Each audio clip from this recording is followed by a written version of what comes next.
Hello everyone, this is Neelu Yadav and welcome back to your YouTube channel. रोज़ की तरह हम अपना स्टार्ट करते हैं टॉपिक आज करंट अफेयर्स और प्रीलिम फैक्ट्स का।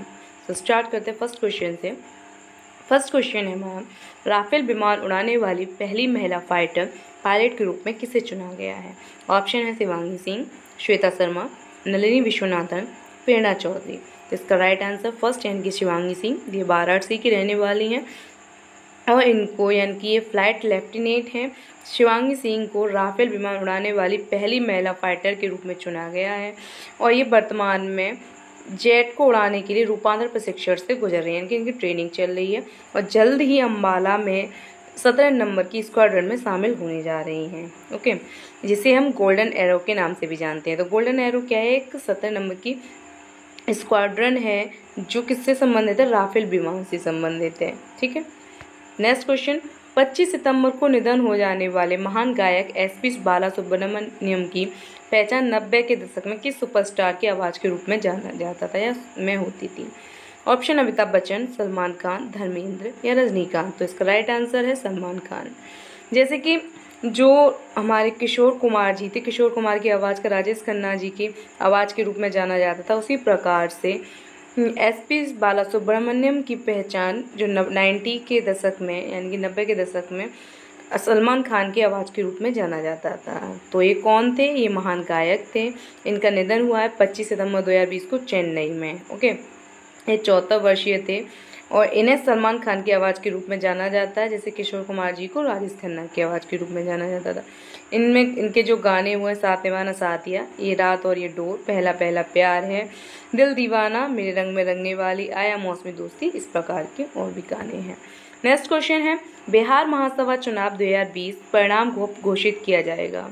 ऑप्शन 10 नवंबर, 3 नवंबर, 25 नवंबर या 20 नवंबर। तो इसका राइट आंसर होगा बी ऑप्शन, ए ऑप्शन 10 नवंबर। 10 नवंबर को बिहार महासभा आम चुनाव 2020 के वोटों की गिनती की जाएगी, जिसमें जो 25 सितंबर 2020 को मुख्य चुनाव आयुक्त द्वारा घोषणा की गई थी जिसकी। तो हमारे जो चुनाव आयोग के मुख्य चुनाव आयुक्त हैं उनका नाम क्या है? सुनील अरोड़ा। तो उन्होंने कब घोषणा की? 25 सितंबर को। इसकी जो रिजल्ट आएगा वो 10 नवंबर को आएगा। नेक्स्ट क्वेश्चन है, किस टीवी श्रृंखला ने उत्कृष्ट ड्रामा सीरीज श्रेणी में एमी पुरस्कार जीता है? तो एमी पुरस्कार किसके लिए मिलता है? तो वो ड्रामा सीरीज के लिए मिलता है। ऑप्शन है ओजार्क, अजनबी चीजें, उत्तराधिकार या क्राउन। तो इस राइट आंसर है इसका सी, यानी उत्तराधिकार को एक ही पारिवारिक गाथा श्रृंखला है जिसको ड्रामा सीरीज श्रेणी में एमी पुरस्कार मिला है। इस शो को 5 एमी यानी कि जो 72वां अभी जो चलेगा, यानी कि 72 सीरीज का है 2072 नंबर का, उसमें इसको 5 पुरस्कार जीते हैं इसने। नेक्स्ट क्वेश्चन की ओर बढ़ते हैं। नेक्स्ट क्वेश्चन है, पहली बार भारतीय नौसेना के हेलीकॉप्टर स्ट्रीम में शामिल होने के लिए कितनी महिला अधिकारियों का चयन किया है? 3, 2, 1 या 5। तो 2 महिलाएं हैं, इनको चूज़ किया गया है इसके लिए। उसमें कुमुदनी त्यागी और एलएसटी रीति सिंह, इन 2 महिलाओं को भारतीय नौसेना के हेलीकॉप्टर स्ट्रीम में ऑब्जर्वर एयरबोर्न टेक्नीशियंस के रूप में शामिल होने के लिए चुना गया है। ओके, पहली बार चुना गया, इतिहास रच रही हैं ये 2 महिलाएं, कुमुदनी त्यागी और रीति सिंह। नेक्स्ट क्वेश्चन है, निम्नलिखित में से कौन सी फर्म 1.28% इक्विटी हिस्सेदारी के लिए रिलायंस रिटेल में 5,550 करोड़ रुपए का निवेश करेगी? Option Vista Equity Partners, General Atlantic, Mubadala या केकेआर। तो इसका राइट आंसर है केकेआर। ये global investment firm KKR Reliance retail ventures limited में 5,550 करोड़ रुपए का निवेश करेगी। पिछले महीने में रिलायंस रिटेल में ये दूसरा बड़ा निवेश है। इससे पहले अमेरिकी निजी इक्विटी खिलाड़ी सिल्वर लेक ने 1.75% स्टेक खरीदने के लिए रिलायंस रिटेल वेंचर्स में 7,500 करोड़ रुपए का निवेश किया। तो इससे पहले किसने किया? एक अमेरिकी कंपनी है उसने, और अभी कर रही है केकेआर। नेक्स्ट क्वेश्चन, किस राज्य ने गैर संचारी रोगों को रोकने नियंत्रित करने के लिए संयुक्त राष्ट्र पुरस्कार जीता है? मध्य प्रदेश, केरल, तमिलनाडु या कर्नाटक। इसका राइट आंसर है केरल। केरल 23 सितंबर 2020 को केरल को संयुक्त राष्ट्र से गैर संचारी रोगों के प्रसार को रोकने के लिए नियंत्रित करने के उत्कृष्ट योगदान के रूप में एक पुरस्कार प्राप्त हुआ है। संयुक्त राष्ट्र अंतर टास्क फोर्स पुरस्कार की घोषणा WHO के महानिदेशक टेड्रोस एडहॉम गिबेरियस द्वारा की गई थी। तो WHO के महानिदेशक कौन है? टेड्रोस एडहोम गिबेरियस। और किसके द्वारा किया गया है ये? संयुक्त राष्ट्र के द्वारा। किसको मिला है? केरल को। ठीक है। नेक्स्ट क्वेश्चन, इस वर्ष यानी कि 2020 अंतर्राष्ट्रीय शांति दिवस का विषय क्या था, यानी थीम क्या थी? शांति के लिए जलवायु कार्रवाई, शांति के लिए बिल्डिंग ब्लॉक, या शांति के लिए शिक्षा, या एक साथ शांति को आकार देना। तो इसका राइट आंसर डी है, यानी कि एक साथ शांति को आकार देना है, शेपिंग पीस टुगेदर। तो इस साल 21 सितंबर को अंतर्राष्ट्रीय शांति दिवस एक साथ मनाया गया है, जिसकी जो थीम है वो है शेपिंग पीस टुगेदर। संयुक्त राष्ट्र महासभा ने इसकी घोषणा की, यानी कि एक साथ शांति को आकार देना। आकार यानी कि शेप, एक साथ यानी कि टुगेदर, शांति यानी कि पीस। घोषणा दुनिया में 24 घंटे अहिंसा और संघर्ष विराम का पालन करते हुए हर दिन की शुरुआत की जानी चाहिए, यानी कि 24 घंटे कोई भी किसी भी प्रकार की अहिंसा नहीं होगी, कोई भी संघर्ष नहीं हो, कोई भी युद्ध नहीं होगा। ऐसे इस तरीके से दिन की शुरुआत की जानी है। यह दिन शांति के आदर्शों को मजबूत करने के लिए समर्पित है। Okay, next question, Italian open में मेंस सिंगल्स का खिताब किसने जीता है?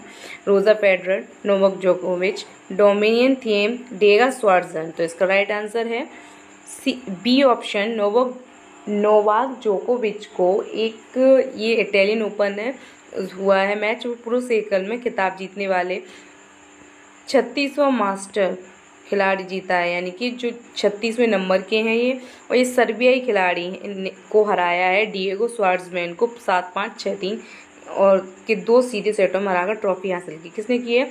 नोवाक जोकोविच ने। ओके, नेक्स्ट क्वेश्चन, संयुक्त राष्ट्र के साथ दिसंबर में कौन सा राष्ट्र वैश्विक जलवायु शिखर सम्मेलन की सह मेजबानी करेगा? ऑप्शन रूस, यूके, जर्मनी, फ्रांस। तो इसका राइट आंसर है यूके। यूके संयुक्त राष्ट्र के साथ दिसंबर में राष्ट्र वैश्विक जलवायु शिखर सम्मेलन की सह मेजबानी करेगा। ये कब होगी? 12 दिसंबर को। लैंडमार्क 2015 पेरिस समझौते की 5वीं वर्षगांठ के रूप में एक वैश्विक जलवायु शिखर सम्मेलन की सह मेजबानी करेगा ये, यानी यूनाइटेड नेशंस यूके। शिखर सम्मेलन में कई महत्वाकांक्षी और उच्च गुणवत्ता की जलवायु योजनाओं को प्रस्तुत करने के लिए कई सरकारों, नेताओं, निजी क्षेत्र और नागरिक समाज की भागीदारी देखी जाएगी। तो कौन सा देश कर रहा है? यूके, यानी कि United Nations. Next question, Bharat का शीतलहर क्षेत्र निम्नलिखित राज्यों में से किस क्षेत्र में पड़ता है? तो ऑप्शन पंजाब, हरियाणा, मध्य प्रदेश, गुजरात या बिहार।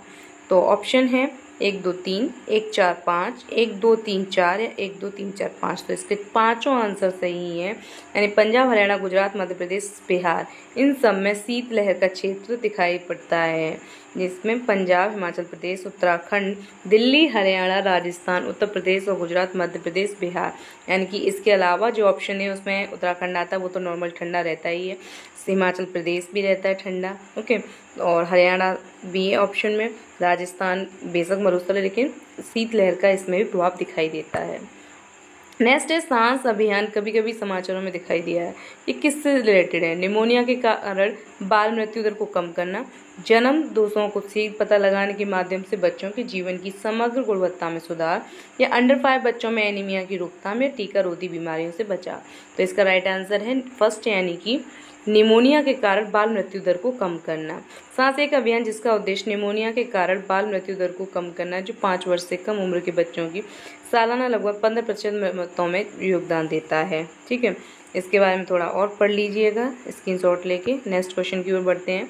कोविड-19 सक्रिय प्रतिक्रिया और व्यय सहायक कार्यक्रम यानी केयर्स कार्यक्रम की पहल है। किसकी पहल है? केयर्स, विश्व बैंक, एशियाई विकास बैंक या फिर यूरोपीय संघ, आसियान। तो इसका राइट आंसर है बी, यानी कि एशियन विकास बैंक का ये एक पहल है। क्या? केयर्स कार्यक्रम। एडीबी के कोविड-19 सक्रिय प्रतिक्रिया और व्यय सहायता कार्यक्रम केयर्स कार्यक्रम के लिए $1.5 बिलियन के ऋण समझौते पर हस्ताक्षर किया गया है, और कार्यक्रम का उद्देश्य भारत सरकार को कोविड-19 महामारी के कारण होने वाली गंभीर प्रतिकूल सामाजिक और आर्थिक प्रभावों को कम करने के लिए बजट समर्थन प्रदान करता है। नेक्स्ट क्वेश्चन है, योयो परीक्षण हाल ही में समाचार में देखा गया है। योयो नाम का परीक्षण किससे संबंधित है? ऑप्शन, आनुवांशिक संशोधन की उपस्थिति की पहचान करने के लिए किसी पौधे के जीनोम का विश्लेषण करना, खाना पकाने के तेल आगे आग उपयोग के लिए सुरक्षित या नहीं, यह तय करने के लिए कुल ध्रुवीय यौगिकों यानी टीपीसी का अनुमान। इंडोर वायु गुणवत्ता परीक्षण से संबंधित या एथलीट को फिटनेस स्तर से। इसका राइट आंसर है एथलीट को फिटनेस स्तर परीक्षण से संबंधित है। हाल ही में पीएम मोदी और विराट कोहली ने अपनी बातचीत के दौरान यो-यो परीक्षण के बारे में चर्चा की है। यो-यो टेस्ट भारतीय क्रिकेट टीम की फिटनेस दिनचर्या का एक महत्वपूर्ण हिस्सा है। टेस्ट में फेल होने वाले खिलाड़ी चयन के लिए उपलब्ध नहीं होते, यानी कि वो फिट हैं या नहीं इसका चयन किया जाता है, परीक्षण किया जाता है यो-यो परीक्षण के द्वारा। नेक्स्ट क्वेश्चन, आवश्यक वस्तु विनिमय 1955 के तहत शामिल वस्तुएं हैं। ऑप्शन है उर्वरक, अकार्बनिक और जैविक दोनों, खाद्य तेल, हंग सूत ने कपास से पूरी तरह बना दिया है, जूट का कपड़ा, पशुओं के चारे के बीज। कौन सा कोड सही है? 1 2 3, 1 2 4, 2 3 4 5, 1 2 3 4 5। तो इसका राइट आंसर है 1 2 3 4 5, यानी कि ये पाँचों, यानी कि जैविक वाला, खाद्य तेल, हंग सूत ने कपास से बनी तरह बना दे, जूट का कपड़ा या पशुओं के चारे के बीज।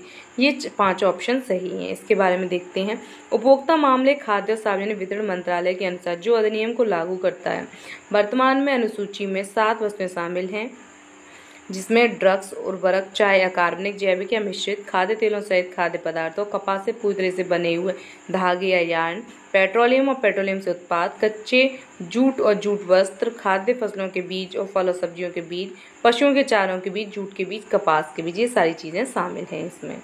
तो ये किससे संबंधित है? आवश्यक वस्तु अधिनियम 1955 के तहत, यानी कि इसमें किसी भी प्रकार के ड्रग्स आएंगे जिसमें उर्वरक, कार्बनिक, जैविक दोनों चीज़, खाने से संबंधित, कपास का कपड़ा यानी कपास का कोई धागा जिससे कपड़े बने, जूट का कपड़े से, और पशुओं के चारे के बीज से। ठीक है, तो आज के लिए बस इतना ही। Thank you. नेक्स्ट वीडियो में मिलते हैं। Bye bye.